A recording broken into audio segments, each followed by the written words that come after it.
Welcome to magnet brains. मैं रिया चौहान, आपकी दोस्त और होस्ट फॉर सोशल साइंस, आज आपके लिए लेकर आई हूँ चैप्टर नंबर 1 ऑफ सिविक्स के एनसीईआरटी सॉल्यूशन। चैप्टर नंबर 1 क्या था हमारा सिविक्स का? Power sharing. इसके बारे में हम डिटेल में बात कर चुके हैं। टॉपिक वाइज वीडियोस आपको पूरी तरीके से अवेलेबल है, आप उनको देख सकते हो, समझ सकते हो। अगर आपको किसी भी पॉइंट पे, किसी भी टॉपिक के अंदर कोई भी डाउट लग रहा है ना, बेसिकली हमने बेल्जियम और श्रीलंका के केसेस हमने इसके अंदर पढ़े थे कि क्या दिक्कतें वहां पर आई और कैसे उनको ठीक किया गया या कहीं पर नहीं भी ठीक किया गया, है ना। ये चीज हमने बहुत अच्छे से क्लियरली चैप्टर के अंदर समझी। चैप्टर आपके लिए काफी ज्यादा इंपॉर्टेंट है। इंपॉर्टेंट ऐसे नहीं कि इससे ज्यादा क्वेश्चन बनते हो या कम क्वेश्चन बनते हो, वैसे वाला इंपॉर्टेंट नहीं। इंपॉर्टेंट है इन टर्म्स ऑफ सीखना, है ना। जब आप किसी भी चैप्टर के अंदर या किसी भी टॉपिक के अंदर या किसी भी आर्टिकल के अंदर लोगों के झगड़े को सुलझाने वाली चीजें पढ़ते हो ना, तो उससे आपका मानसिक विकास काफी ज्यादा होता है। ठीक है, आपकी पर्सनालिटी डेवलप होती है कि अच्छा वहां पर ये दिक्कतें थी, ऐसे भी लोगों को परेशानी आती है, अच्छा माइनॉरिटी क्या क्या चीजें फेस करती है, फिर उसको कैसे ठीक किया जा सकता है ना। तो ये सारी चीजें हम क्या करते हैं, देखते हैं और समझते हैं।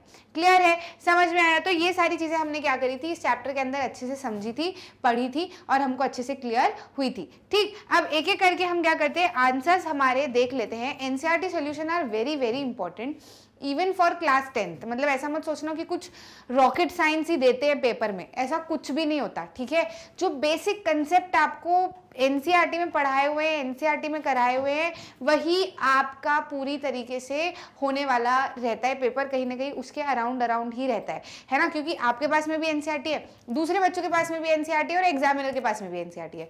तो वो जब क्वेश्चंस बनाएगा ना या फिर क्वेश्चंस फ्रेम करने की कोशिश करेंगे, तो वो यही देखेंगे कि ज्यादा से ज्यादा बच्चे जो है उससे पढ़ा हो ज्यादा से ज्यादा बच्चों ने, है ना। मतलब वो ऐसा कुछ आपको फेल करने जैसी इच्छा नहीं होती उनकी कि चलो कुछ अलग सा ही डालते हैं पेपर में, देखते क्या होता है ना, ऐसा कुछ नहीं होता। ठीक, तो आपके एनसीईआरटी में से ही रहता है और इवन बहुत बार तो डायरेक्ट एनसीईआरटी के क्वेश्चंस भी बैठ जाते हैं या उनको थोड़ा सा ट्विस्ट कर देते हैं, कुछ कहानी उसके अंदर डाल के पूछ लेते हैं, बट अराउंड जो है वो आंसर हमारा यही रहता है। ठीक है, इसलिए एनसीईआरटी सोल्यूशन है वेरी इंपॉर्टेंट। हर चैप्टर को रीड करने के बाद आंसर्स तो ये बिल्कुल पूरी तरीके से दिमाग के अंदर छप जाने चाहिए। ठीक, बात कर लेते हैं सबसे पहले क्वेश्चन की, जो कि कहता है what are the different forms of power sharing in modern democracies, give an example of each of these. ठीक है, तो हमको क्या करना है, यहाँ पर मॉडर्न डेमोक्रेसीज में किस किस तरीके से पावर शेयरिंग की जाती है ना। देखो हमने चैप्टर के अंदर पढ़ा था forms of power sharing at the very last of the chapter, है ना, कि अलग अलग डेमोक्रेसीज में किस किस तरीके से पावर शेयर की जाती है। फॉर्म्स ऑफ पावर शेयरिंग मतलब क्या, ये जो पावर शेयरिंग करने के तरीके होते हैं, किसी डेमोक्रेसी में कुछ अलग तरीके होते हैं, किसी में कुछ अलग तरीके होते हैं, है ना। तो यही क्या है, फॉर्म्स ऑफ पावर शेयरिंग, और यही हमको लिखना है। एग्जैक्ट मैंने आपको स्लाइड्स के अंदर करवाया था। ठीक है, हमने पावर शेयरिंग का जो कंसेप्ट हमने पढ़ा था और समझा था फॉर्म्स ऑफ पावर शेयरिंग का, उसको स्लाइड को कुछ इसी तरीके से प्रिपेयर किया था कि अगर उससे डायरेक्ट क्वेश्चन उठ के आ जाता है तो आप ऐसा कैसा आंसर लिख दो, है ना। तो वही चीज मैंने यहाँ पे एनसीईआरटी वाले सोल्यूशन में भी डाल दी है, ताकि आपको दो एक बार देखोगे तो चीजें वैसे ही दिमाग में रह जाएगी। ठीक, तो आंसर देखो, जब भी इस तरीके के आंसर लिखने या पूछा जाए, ठीक है, तो आपको एक इंट्रोडक्टरी लाइन लिखना काफी ज्यादा इंपॉर्टेंट हो जाती है। उससे ना आंसर का वजन बढ़ जाता है। ठीक है, एग्जामिनर को देख के लगता है बच्चे ने मेहनत की, बढ़िया से अच्छे से आंसर लिखा है। जैसे यहाँ पे पूछा है ना कि what are the different forms of power sharing, तो आपको लिखना है कि in modern democracies power sharing arrangements can take many forms. ठीक है, मॉडर्न डेमोक्रेसीज के अंदर पावर शेयरिंग के जो अरेंजमेंट्स है वो बहुत तरीके के फॉर्म्स ले सकते हैं, है ना। जैसे कि पहला फॉर्म, दूसरा फॉर्म, तीसरा फॉर्म और चौथा फॉर्म। ठीक है, समझ में आया? तो ये इंट्रोडक्टरी लाइन बताती है कि हाँ ठीक है, बहुत सारे फॉर्म ले सकते हैं। फिर हम क्या करते हैं, उन फॉर्म्स को लिख देते हैं। सबसे पहला तो ये जो है वो हॉरिजॉन्टल डिस्ट्रीब्यूशन ऑफ पावर कहलाता है। हॉरिजॉन्टल डिस्ट्रीब्यूशन ऑफ पावर मतलब क्या होता है, जहां पर पावर जो है वो गवर्नमेंट के ऑर्गन्स के बीच में क्या रहती है, डिस्ट्रीब्यूटेड रहती है। अब गवर्नमेंट के ऑर्गन कौन कौन से हैं, लेजिस्लेचर, एग्जीक्यूटिव और जुडिशरी। अच्छा, लेजिस्लेटिव, एग्जीक्यूटिव और जुडिशरी को लेकर किसी को डाउट तो नहीं है।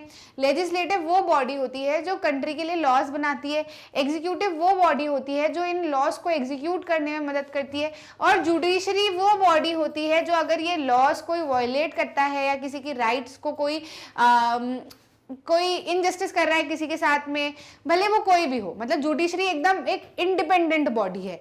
अब वो कोई भी हो, नेता हो या फलाना फलाना प्राइम मिनिस्टर, प्रेसिडेंट, कोई भी हो, नॉर्मल जनता हो, कोई भी अगर किसी के खिलाफ कुछ षड्यंत्र रच रही है या किसी को परेशान कर रही है, किसी के फंडामेंटल राइट्स को वायलेट कर रही है या किसी भी तरीके से उसको एक उसके अधिकारों का हनन कर रही है, तो फिर वो क्या करेगी, उसको जुडिशरी संभालेगी, है ना, और जुडिशरी ही उनको पनिशमेंट देगी। ठीक है, तो ये तीन ऑर्गन्स के बीच में क्या होता है, जब पावर शेयर होती है कि भैया इनकी अपनी पावर है, इनकी अपनी पावर है और इनकी अपनी पावर है, ठीक है, तो समझ में आ रहा है, तो इसको क्या कहा जाता है, horizontal distribution of power. Clear है। जैसे ये चीज किस में होती है, एग्जाम्पल हमको पूछे ना सभी के, तो ये चीज किस में होती है, इंडिया के केस में से होती है। हमारे यहाँ पे होता है लेजिस्लेटिव की अपनी पावर्स है, एग्जीक्यूटिव की पावर्स है और जुडिशरी की पावर्स है। ठीक है, समझ में आया, क्लियर है। The federal division of power, federal division of power क्या होता है, अच्छा फेडरल डिविजन, फेडरल शब्द ही आप अच्छे से समझ लो। जब भी आपको फेडरल सिस्टम या फेडरल डिवीजन या ऐसा कुछ दिखे तो आप उससे क्लियरली ये समझना कि जैसे इंडिया क्या है, एक फेडरल सिस्टम फॉलो करता है। फेडरल सिस्टम फॉलो करता है मतलब क्या कि पावर जो है वो सेंट्रल गवर्नमेंट के हाथ में तो रहेगी, है ना, लेकिन वो डिस्ट्रीब्यूटेड रहेगी हर स्टेट में। मतलब पहले तो हर स्टेट की अपनी पावर रहेगी, वो अपने स्टेट को अपने हिसाब से रूल कर सकते हैं, है ना, लेकिन ओवरऑल जो है वो ऊपर से लीड जो है वो सेंट्रल गवर्नमेंट करेगा। ये सिस्टम क्या कहलाता है, फेडरल सिस्टम कहलाता है। वहीं जो दूसरा सिस्टम होता है यूनिटरी सिस्टम, उसके अंदर पावर जो है वो सिर्फ और सिर्फ सेंट्रल गवर्नमेंट के हाथ में रहती है ना। तो फेडरल सिस्टम जो है, आपको समझ में आया फेडरल सिस्टम क्या होता है। तो फेडरल सिस्टम में क्या है, मतलब क्या, पावर जो है वो गवर्नमेंट के लेवल्स में डिस्ट्रीब्यूटेड है ना, मतलब सेंट्रल लेवल गवर्नमेंट की पावर्स तो है ही, लेकिन हर स्टेट गवर्नमेंट की अपनी पावर है, उनके अंडर भी हर डिस्ट्रिक्ट लेवल पे अपनी पावर है लोगों की, मतलब जो भी बॉडी है उनकी, है ना। तो आपको क्या लिखना है इसके अंदर, power can be shared among government at different levels, a general government for the entire country जिसको सेंट्रल गवर्नमेंट कहा जाता है, a government at the provincial और रीजनल लेवल। ठीक है, प्रोविंशियल या रीजनल लेवल पे, प्रोविंशियल लेवल पे स्टेट हो जाएगी अपनी, रीजनल और लोकल लेवल पे भी सारी जो बॉडीज होती हैं वो सारी आ जाएंगी। जैसे एग्जांपल में इंडिया में भी ये चीज होती है ना, सेंट्रल गवर्नमेंट के हाथ में तो पावर्स है ही है, साथ में हर स्टेट गवर्नमेंट के पास भी अपनी पावर है। क्लियर है, समझ में आया। ठीक, तो ये क्या हो गया, ये दूसरा डिवीजन ऑफ पावर हो गया। नेक्स्ट बात कर लेते हैं हम, तीसरा जो पावर शेयरिंग का फॉर्म है वो क्या है, कम्युनिटी गवर्नमेंट। पावर में also be shared among different social groups such as the religious and linguistic group। ठीक है, कई देशों में ऐसा होता है कि पावर जो है वो लिंग्विस्टिक बेसिस पे, यानी कि जिनकी जैसे कि एक ग्रुप है वो ये भाषा बोलते हैं, ये ग्रुप है ये भाषा बोलता है, ये ग्रुप है ये भाषा बोलता है, ये ग्रुप है ये रिलीजन फॉलो करता है, ये ग्रुप है ये रिलीजन फॉलो करता है, ये ग्रुप है ये रिलीजन फॉलो करता है। ठीक है, तो बेसिकली किस बेसिस पे हो रहा है, रिलीजियस और लिंग्विस्टिक ग्रुप के फॉर्म में हो रहा है ना, कि रिलीजियस और लिंग्विस्टिक ग्रुप को क्या दी जा रही है, अपनी पावर्स दी जा रही हैं और उनकी अपनी पावर्स है, वो लोग पावर इस तरीके से भी शेयर कर रहे हैं। फॉर एग्जाम्पल कहाँ पे हुआ था, बेल्जियम में आपने देखा ना फ्रेंच और डच वाला केस। ठीक है, तो ये वहां पर ऐसी स्थिति देखने को मिली थी। तो पावर जो है वो लिंग्विस्टिक ग्रुप या फिर रिलीजन बेसिस पे भी क्या होती है, डिवाइडेड होती है, शेयर करते हैं वो लोग पावर। हमारे यहाँ पे ऐसा नहीं होता है ना। Power sharing arrangements can also be seen in the way political parties, pressure groups and movements control और इन्फ्लुएंस दोज इन पावर। ठीक है, एक तरीके से पावर शेयरिंग इस तरीके से भी देखी जा सकती है कि पावर किसके बीच में शेयर हो, पॉलिटिकल ग्रुप्स के बीच में शेयर हो, है ना। Political groups, pressure groups, movement, control और इन्फ्लुएंस दोज इन पावर। ठीक है, मतलब जैसे कि हमारी पॉलिटिकल पार्टीज रहती है, कभी एक पार्टी के पास में पावर रहती है, कभी दूसरी पार्टी के पावर में रहती है, फिर दूसरी पार्टी जीत जाती है, उसके हाथ में पावर होती है, तो इस तरीके से भी पावर जो है वो शेयर की जाती है। क्लियर है, तो ये चार तरीके हमने देखे, है ना, ये चार तरीके हमने देखे और ये फॉर्म्स है किसके, पावर शेयरिंग के। ठीक, मॉडर्न डेमोक्रेसी में आपको आंसर जो है वो आपका इस तरीके से होना चाहिए। आई एम नॉट सेइंग कि एग्जैक्ट वर्ड के साथ में लिखो, है ना, ऐसा नहीं कहा जा रहा है, पर इस तरीके से लिखोगे तो चांसेस रहेंगे कि मोस्टली एग्जामिनर को समझ में आ जाएगा कि आपको समझ में आ चुका है आंसर, तो वो बिल्कुल दिल खोल के आपको क्या देगा, मार्क्स देगा। क्लियर है। नेक्स्ट क्वेश्चन की बात कर लेते हैं। State one prudential reason and one moral reason for power sharing with an example from the Indian context. ठीक है, तो अब ये यहाँ पर बच्चा थोड़ा सा लड़खड़ा जाता है। कैसे लड़खड़ा जाता है कि मैम ये प्रूडेंशियल का मतलब क्या होता है। ठीक है, प्रूडेंशियल का मतलब अगर हम समझें तो देखो, प्रूडेंशियल, अगर आप ऐसे प्रूडेंशियल पावर या फिर प्रूडेंशियल रीजंस आप ऐसे सर्च करते हो गूगल वगैरह पे भी, तो आपको देखने को मिलता है ऐसे क्लियर एकदम समझ में नहीं आता है कि क्या कहना चाह रहा है ये शब्द, है ना। प्रूडेंशियल और मॉरल रीजन ये दोनों एक दूसरे की क्या है, एक अलग तरीके से आप समझ सकते हो। प्रूडेंशियल मतलब जो कैलकुलेट तरीके से या प्रैक्टिकल तरीके से जो रीजंस निकाले जाते हैं, है ना, कि सारा कुछ ऑब्जर्व किया, सब कुछ टोटलिंग की कि अच्छा इसका ये इसका ये इसका ये, फिर जो रीजंस निकाले जाते हैं वो रीजन क्या कहलाते हैं, प्रूडेंशियल रीजंस। ठीक है, केयरफुल तरीके से जो निकाले जाते हैं वो प्रूडेंशियल रीजंस कहलाते हैं। वहीं मॉरल रीजन क्या होते हैं, मॉरल रीजन जो है वो भावनात्मक रीजंस होते हैं, है ना, शिक्षा के तौर पे रीजंस होते हैं कि अगर इसमें से क्या सीख मिलती है या क्या सिखाना चाहते हैं, ये रीजंस क्या कहलाते हैं, मॉरल रीजन। ठीक है, समझ में आया। तो ये दो रीजन हमको बताने हैं किसके, स्टेट वन प्रूडेंशियल मतलब दो रीजन, मतलब एक प्रूडेंशियल रीजन और एक मॉरल रीजन बताना है पावर शेयरिंग का। तो पावर शेयरिंग का प्रूडेंशियल रीजन हम कैसे बता सकते हैं कि कैलकुलेटेड तरीके से या फिर सब कुछ प्लस माइनस प्रॉफिट लॉस सारा कुछ देख के अगर हम देखें तो पावर शेयरिंग क्यों होनी चाहिए ये रीजन हमको बताना है। और एक शिक्षक तौर पे या फिर कहा जाए तो एक मॉरल तौर पे या फिर एक भावनात्मक तौर पे पावर शेयरिंग क्यों होनी चाहिए ये हमको बताना है इंडिया के कॉन्टेक्स्ट में। ठीक है, तो अगर प्रूडेंशियल रीजन हम कहें तो इस चीज को अच्छे से समझना।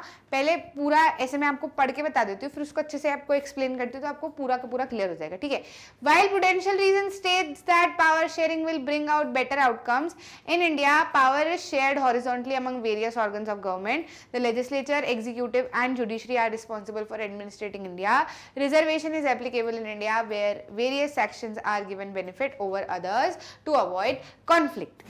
देखो, प्रूडेंशियल रीजन मतलब क्या होता है, प्रूडेंशियल रीजन मतलब होता है कैलकुलेटेड रीजन या फिर सारी चीजें ऑब्जर्व करके, है ना, मैंने आपको बताया रीजन, आपको समझ में आया। तो अब इसके अंदर प्रूडेंशियल रीजन में हम पावर शेयरिंग के लिए क्या जवाब दे सकते हैं कि प्रूडेंशियल रीजन पावर शेयरिंग होने का ये है कि अगर आप पावर एग्जीक्यूटिव, जुडिशरी और अपना लेजिस्लेचर में आप शेयर कर देते हो तो उससे काफी अच्छे से काम चल सकता है। साथ ही साथ में जो अलग अलग सेक्शंस हैं, है ना, अलग अलग सेक्शंस है वो भी अपने बेनिफिट्स ले सकते हैं विदाउट कॉन्फ्लिक्ट, है ना। कॉन्फ्लिक्ट नहीं होगा जब सबके पास में अपनी अलग अलग पावर होगी कि भैया लेजिस्लेचर ने ये लॉ बना दिया, एग्जीक्यूटिव ने इसको इम्प्लीमेंट करने का सारा जिम्मा संभाल लिया, अगर कुछ गड़बड़ होती है तो जुडिशरी संभालेगा, उसके पास में लोग जा सकते हैं। तो इस तरीके से क्या होगा, लोग अच्छे से रह पाएंगे, काम कर पाएंगे और अच्छे से जी पाएंगे। ठीक है, कॉन्फ्लिक्ट नहीं होंगे लोगों के बीच में, है ना। और साथ ही साथ में रिजर्वेशन जो है इंडिया के कंटेक्स्ट में अगर हम देखें तो हमने रिजर्वेशन भी प्रोवाइड कर रखा है अलग अलग वेरियस ग्रुप्स के बीच में, ताकि क्या हो, कोई कॉन्फ्लिक्ट किसी भी तरीके का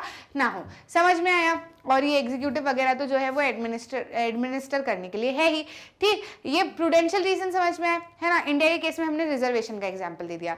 अब वही मॉरल रीजन की अगर हम बात करें तो मॉरल रीजन एम्फेसाइज, अच्छा ये स्ट्रेस मतलब ऐसा नहीं कि कुछ जोर पड़ रहा है, स्ट्रेस मतलब ये प्रूडेंशियल रीजंस बताते हैं, है ना, ऐसा। और वैसे एम्फेसाइज, स्ट्रेस, आप अपने आंसर को अच्छा करने के लिए ऐसे शब्द यूज कर सकते हो।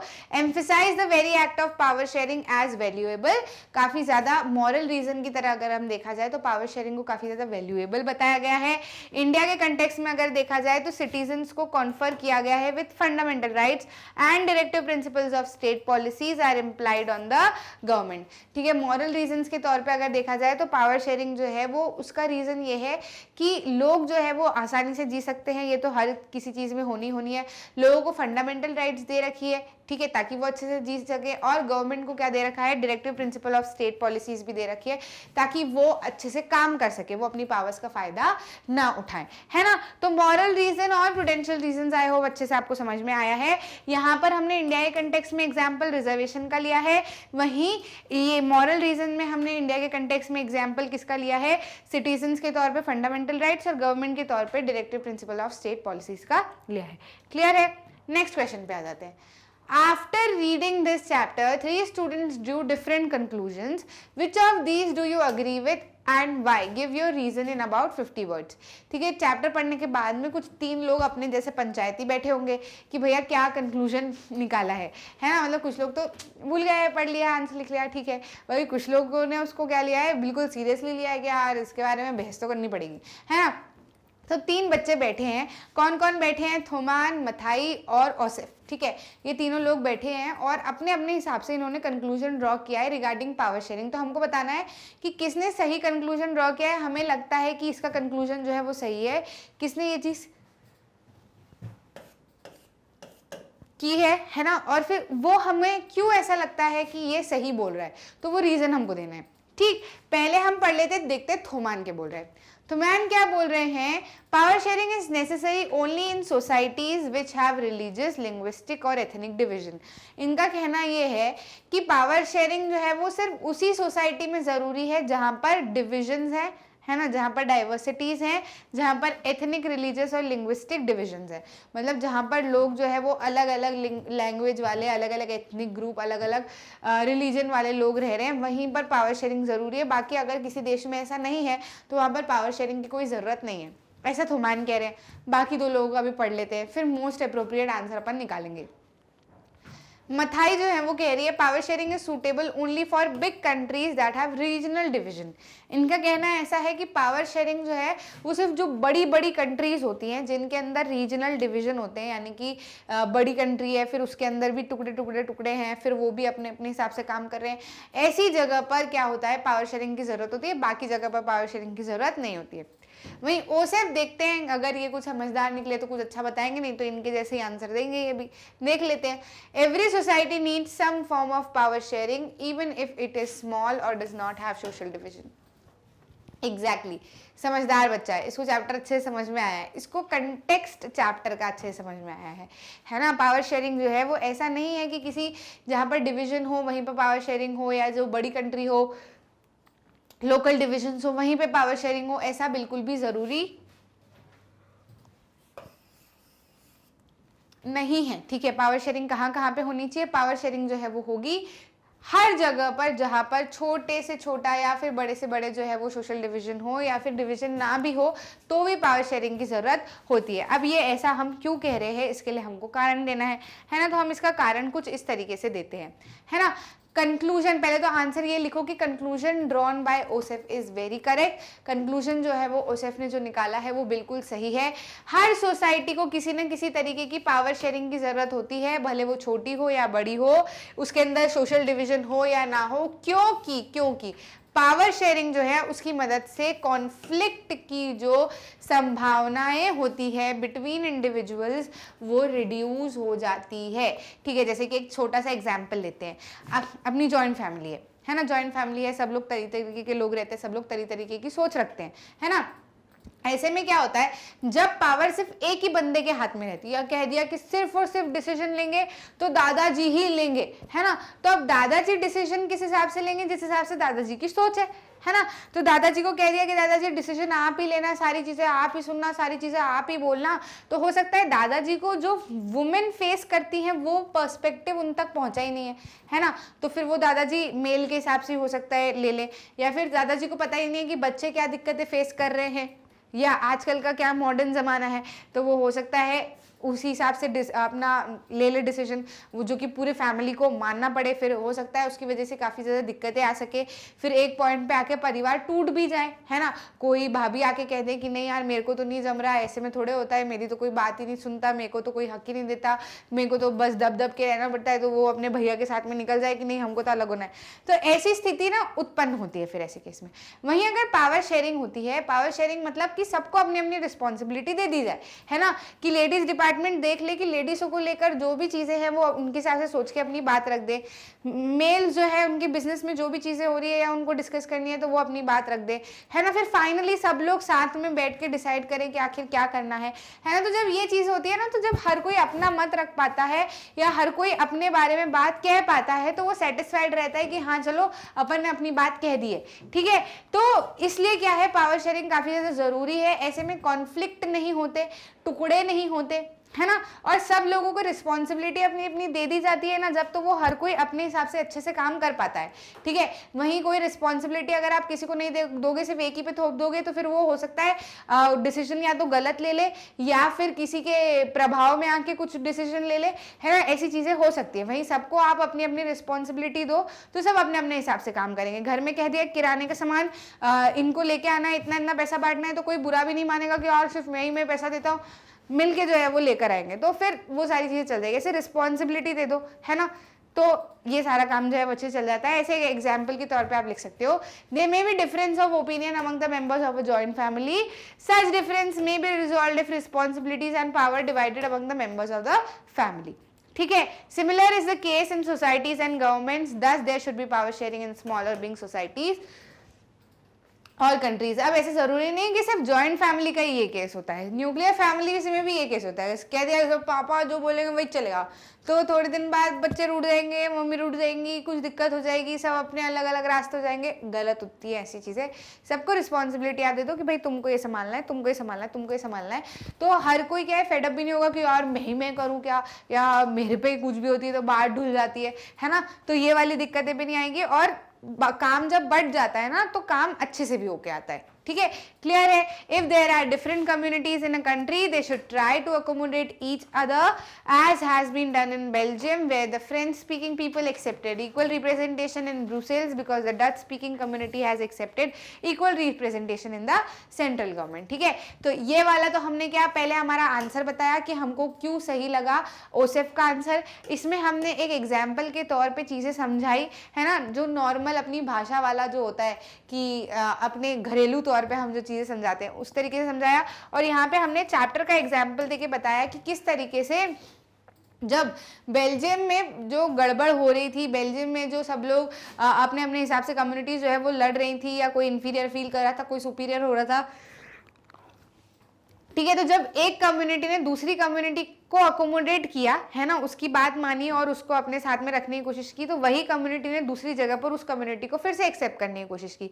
तो ऐसे में जब अकोमोडेशन हुआ दोनों का, ठीक है, दोनों ने एक दूसरे की बात माननी चाहिए, पावर शेयर करना चाहिए कि भैया मैं भी मेरी जो पावर है उतनी पावर तुम्हारी भी, है ना, अपन मिलके करते हैं सारा काम। तो ऐसे में क्या होता है, कॉन्फ्लिक्ट कम हो जाते हैं और साथ में रहने के चांसेस बढ़ जाते हैं और बढ़िया से पीसफुल काम हो जाता है। क्लियर है, समझ में आया? तो इस तरीके से आपको अपना आंसर लिखना है। इसको आप नो डाउट बिल्कुल पूरी तरीके से शॉर्ट कर सकते हो, समझाने के लिए इस तरीके से आपको आंसर दिया गया है ना, लेकिन आप इसके अंदर अपने शब्दों में इसका आंसर लिख सकते हो, लेकिन आंसर आपका इसके अराउंड होना चाहिए। क्लियर है? नेक्स्ट क्वेश्चन की बात कर लेते हैं। The mayor of Merchtem, a town near Brussels, Brussels के पास में एक टाउन है मर्स्टम, ठीक है, वहाँ के मेयर है, ठीक है, वहाँ के मेयर है। मेयर एक पोस्ट होती है, ठीक है, मेयर एक पोस्ट होती है नगर निगम में, है ना, मतलब म्यूनिसिपल कॉर्पोरेशन के जो हेड होते हैं वो मेयर कहलाते हैं। तो मेयर जो है मर्स्टम के, अ town near Brussels in Belgium has defended a ban on speaking French in town school. ठीक है, स्कूल के जो टाउन में, मतलब स्कूल के टाउन में क्या, टाउन के जो स्कूल में फ्रेंच स्पीकिंग के ऊपर जो बैन लगा हुआ है उसको डिफेंड करा है किसने, मेयर ने। ठीक है, he said the ban would help all non Dutch speaks integrate in this Flemish town. Do you think that this measure is in keeping with the spirit of Belgium's power sharing arrangement? Give your reasons about 50 words. ठीक है, तो इस चीज को लेकर हमको क्या देना है, अपना रीजन देना है अराउंड 50 वर्ड में। उन्होंने क्या बोला, उन्होंने ये बोला, उन्होंने डिफेंड किया किस चीज को, फ्रेंच स्पीकिंग के बैन को स्कूल के टाउन में। ठीक है, उनका ऐसा मानना था कि जो बैन है वो नॉन डच स्पीकर्स को फ्लेमिश टाउन में इंटीग्रेट करने में मदद करेगा। हमको ये बताना है कि क्या ये मेजर जो उठाया गया है मेयर के द्वारा वो बेल्जियम की पावर शेयरिंग स्पिरिट को बचा के रखेगा या खराब कर देगा, ये चीज़ हमको आंसर के अंदर लिखनी है। ठीक है, तो आप अपना आंसर कुछ इस तरीके से लिख सकते हो कि जो बैन है फ्रेंच स्पीकिंग पे टाउन के स्कूल में मर्स्टम में, वो ऐसा नहीं है, it is not keeping with the spirit of Belgian power sharing arrangement, है ना, बेल्जियम का पावर शेयरिंग अरेंजमेंट है उसके साथ में वो चीज़ नहीं चल पा रही। क्यों? क्योंकि ये जो है ये एक फ्लेमिश टाउन है। ठीक है, ये कौन सा टाउन है, ये एक फ्लेमिश टाउन है। डच जो है वो इस रीजन के लोगों के द्वारा बोली जाती है। The ban is an example of imposition of the will of majority. ये जो बैन है फ्रेंच ना बोलने का, ये मेजॉरिटी के द्वारा इम्पोज किया गया है ऑन द माइनॉरिटी, जो कि गलत है। जबकि बेल्जियम में क्या है, पावर शेयरिंग अडॉप्ट करने की बात की जा रही है ना।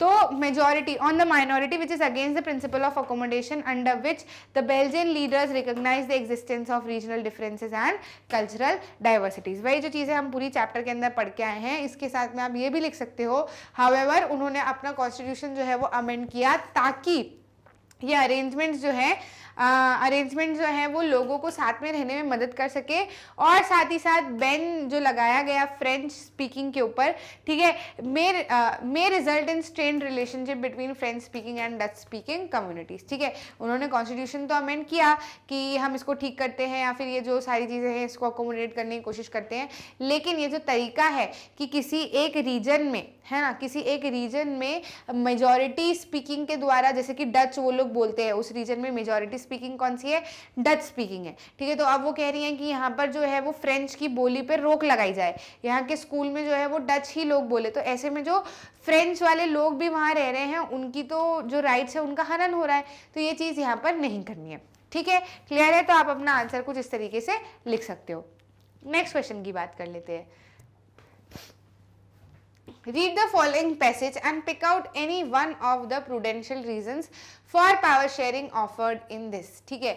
यहाँ पर हमको क्या करना है, ये पैराग्राफ पढ़ना है, फिर इसमें से एक प्रूडेंशियल रीजन निकालना है। प्रूडेंशियल रीजन मतलब वही कैलकुलेटेड रीजन निकाल के बताना है, ठीक है, कि क्या कौन सा प्रूडेंशियल रीजन यहाँ पर पावर शेयरिंग के लिए ऑफर किया गया है, ठीक है।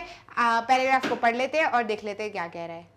We need to give more power to the panchayat to realize the dream of Mahatma Gandhi and the hopes of makers of our constitution. ये लाइन इतनी क्या कह रही है, ये लाइन कह रही है कि हमको पंचायत को ज़्यादा से ज़्यादा, या फिर जितना पावर उनको देनी चाहिए इतनी पावर हमको ज़रूर से उनको देनी चाहिए, ताकि क्या हो, महात्मा गांधी का जो ड्रीम था और जो हमारे मेकर्स, जो कॉन्स्टिट्यूशन के मेकर्स थे, उन लोगों की जो उम्मीदें थी उसको हम पूरी कर सकें। कैसे कर सकें, क्योंकि ऐसा क्यों करें, क्या पंचायती राज या पंचायत से क्या ऐसा होप मिलता है, क्या ऐसा ड्रीम मिलता है, ठीक है। तो ये बताता है पैराग्राफ, पंचायती राज स्टैब्लिशेस ट्रू डेमोक्रेसी, ठीक है। पंचायती राज एक ट्रू डेमोक्रेसी एस्टैब्लिश करता है। It restores power to the only place where power belongs in a democracy. ये पावर फिर से उसी जगह पर लेकर आता है जहां पर रियल में पावर बिलोंग करती है, जो कि in the hands of people है, ठीक है। लोगों के हाथ में यहाँ पर पावर आती है।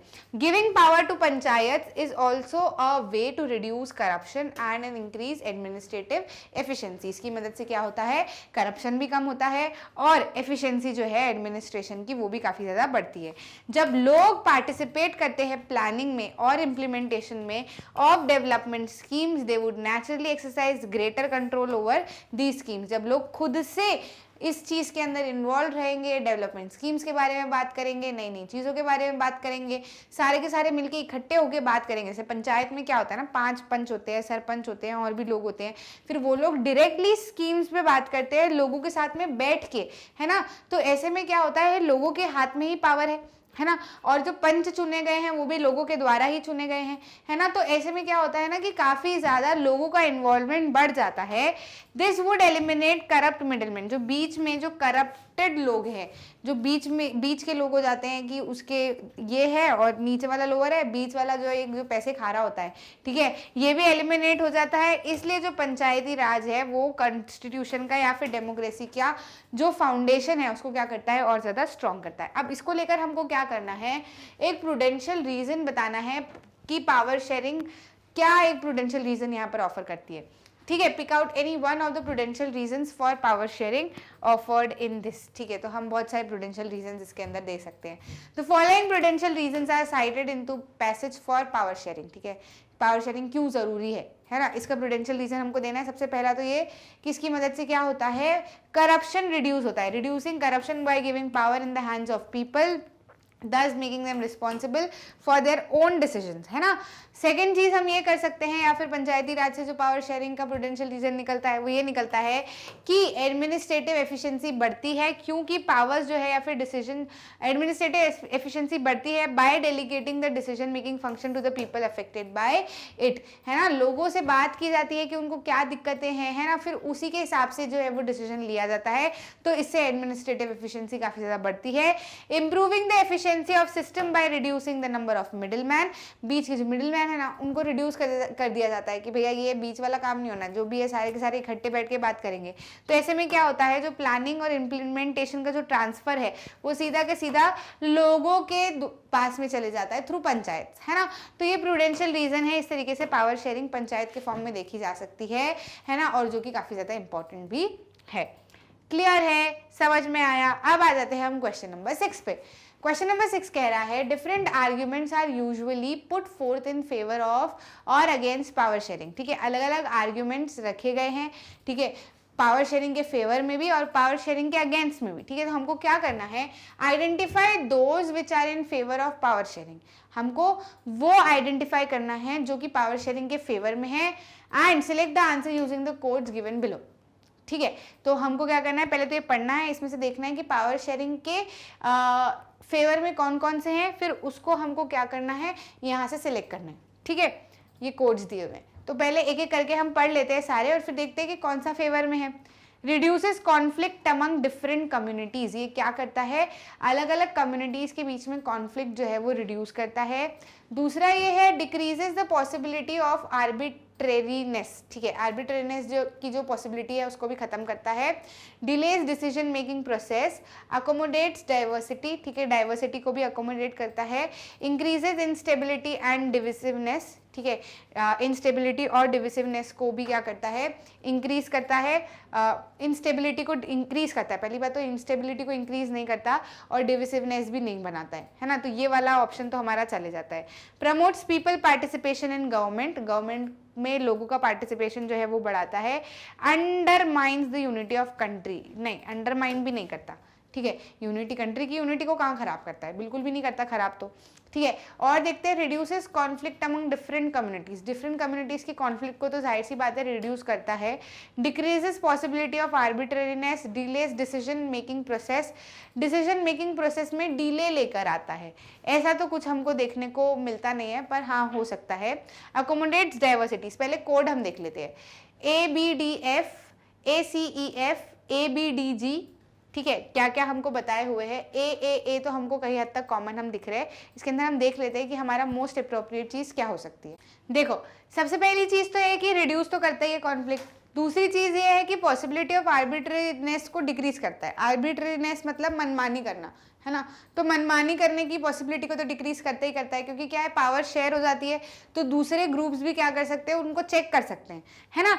Delays decision making process decision making के प्रोसेस को डिले करता है क्या पावर शेयरिंग, नहीं, अच्छा लेकर आता है even decision.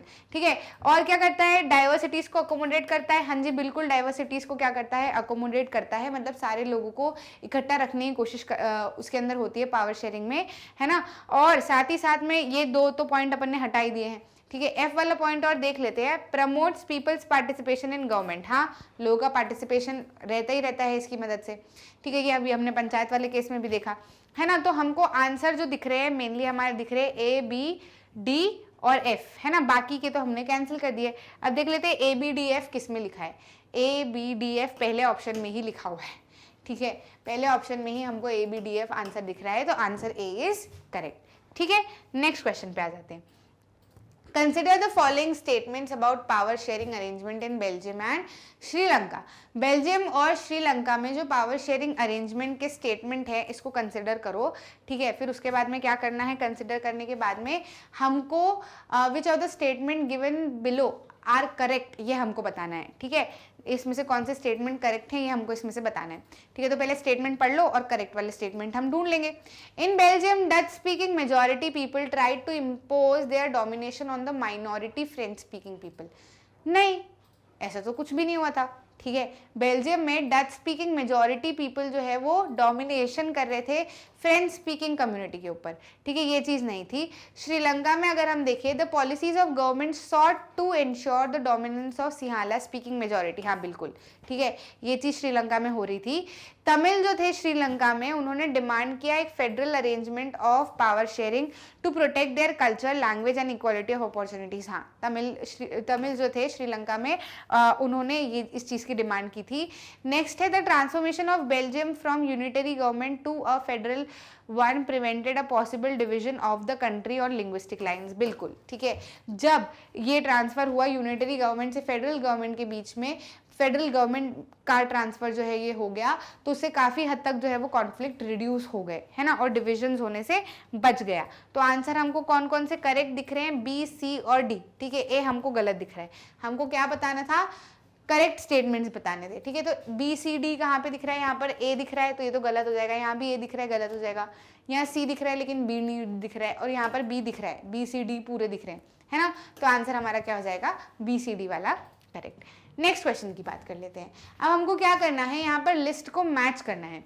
Match list 1 with list 2 and select correct answers using the codes given below in the list, ठीक है। हमको इसको, ये वाली लिस्ट को इससे लिस्ट से मैच करना है, वो लाइन खींच खींच के मैच द कॉलम करते थे ना, वैसे करना है। तो यहाँ पर क्या दिया हुआ है, सबसे पहला power shared among different groups of government, इसको क्या कहा जाता है, तो इसको बिल्कुल पूरी तरीके से जो है, जहाँ पर अलग अलग गवर्नमेंट के ऑर्गन्स में जब पावर शेयर होती है तो इसको क्या कहा जाता है, सेपरेशन ऑफ पावर कहा जाता है ना। हम बहुत अच्छे से जानते हैं जब पावर अलग अलग गवर्नमेंट के ऑर्गन्स में शेयर होती है तो इसको सेपरेशन ऑफ पावर कहा जाता है। Power shared among government at different levels, government at different levels, अलग अलग लेवल पे जब गवर्नमेंट के बीच में पावर शेयर होती है, यानी कि central level, state level, regional level, इसको क्या कहा जाता है, फेडरल गवर्नमेंट कहा जाता है ना। हमने पढ़ा था ना शुरुआत में, मैंने आपको एक्सप्लेन किया था।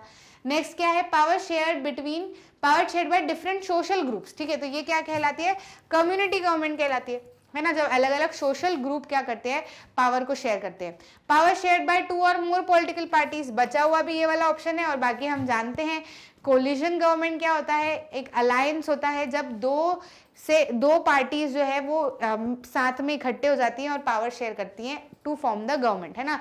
जब एक कोई पार्टी मेजॉरिटी नहीं फॉर्म कर पाती तो वो दूसरी पार्टी के साथ में अलायंस बना के गवर्नमेंट फॉर्म करती है, इसको क्या कहा जाता है, कोलिजन गवर्नमेंट कहा जाता है।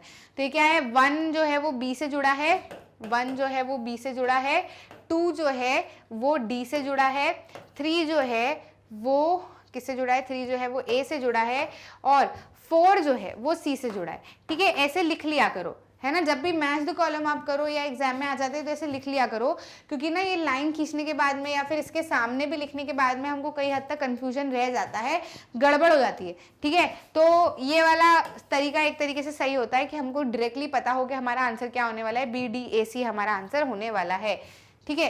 देख लेते हैं, बी डी ए सी हमको दिख रहा है डायरेक्ट सी के अंदर, है ना। तो अभी हमको क्या है, डायरेक्ट आंसर दिखेगा, है ना। 1 बी से जुड़ा है, 2 डी से जुड़ा है, 3 ए से जुड़ा है, 4 सी से जुड़ा है, ये भी हमने देखा था, है ना। तो हमको आंसर निकालने में झट से आसानी रहती है, ठीक। नेक्स्ट क्वेश्चन की बात कर लेते हैं। Consider the following 2 statement on power sharing and select the answer using the codes given below. ये 2 स्टेटमेंट को कंसिडर करो और फिर उसके बाद में ये दोनों स्टेटमेंट जो है वो पावर शेयरिंग के ऊपर है, और फिर हमको आंसर सिलेक्ट करना है इस कोड के अनुसार, ठीक है। तो ये हम देख लेते हैं। Power sharing is good for democracy, democracy के लिए पावर शेयरिंग अच्छी होती है ना। तो ये तो सही है ना। It helps reduce the possibility of conflicts between social group, ठीक है, ये भी सही दिख रहा है ना। तो हमको क्या दिख रहा है, बी वाला ऑप्शन सही दिख रहा है, both A and B are true, ठीक है। पावर शेयरिंग जो है वो डेमोक्रेसी के लिए अच्छी होती है, साथ ही साथ में ये कॉन्फ्लिक्ट जो है अलग अलग सोशल ग्रुप्स के बीच में रिड्यूस करने में मदद करती है, ठीक है। ये बी ऑप्शन नहीं है, ये नीचे आना चाहिए, ठीक है। Which of the following statement are true और फॉल्स, ये हमको बताना है ना। तो दोनों स्टेटमेंट हमको क्या दिख रही है, ट्रू दिख रही है, तो इसलिए हमारा मोस्ट अप्रोप्रिएट आंसर क्या होगा, बी, ठीक। क्लियर है, आंसर क्या है, B, both A and B are true. खत्म हो चुका है हमारा एनसीईआरटी सॉल्यूशन। आई होप आपको अच्छे से समझ में आया है कि क्या चीज़ें हैं क्या नहीं है ना। क्लियर है, सब कुछ अच्छे से समझ में आया, चैप्टर अच्छे से क्लियर रहा, है ना। क्लियर है, दिमाग में बैठ गया सारी चीज़ें।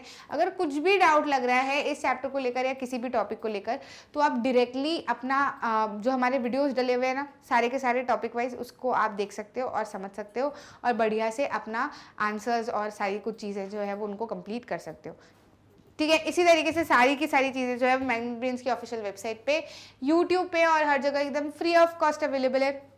हिंदी मीडियम चैनल भी बन चुका है, किंडरगार्टन से लेकर 12th तक, NTSC, olympiad, English medium, Hindi medium, सब कुछ मैग्नेट ब्रेन्स पे एकदम फ्री ऑफ कॉस्ट अवेलेबल है। बढ़िया से बैठ के अपने घर पे अच्छे से तैयारी करो, बिल्कुल चिंता मत करो, शुरुआत से आखिरी तक मैग्नेट ब्रेन्स आपके साथ में बना हुआ है। अच्छा लगा तो लाइक करना, शेयर करना और चैनल को सब्सक्राइब करना ताकि आप कोई भी इंपॉर्टेंट वीडियो मिस ना कर जाएं। मिलते हैं अगले वीडियो में।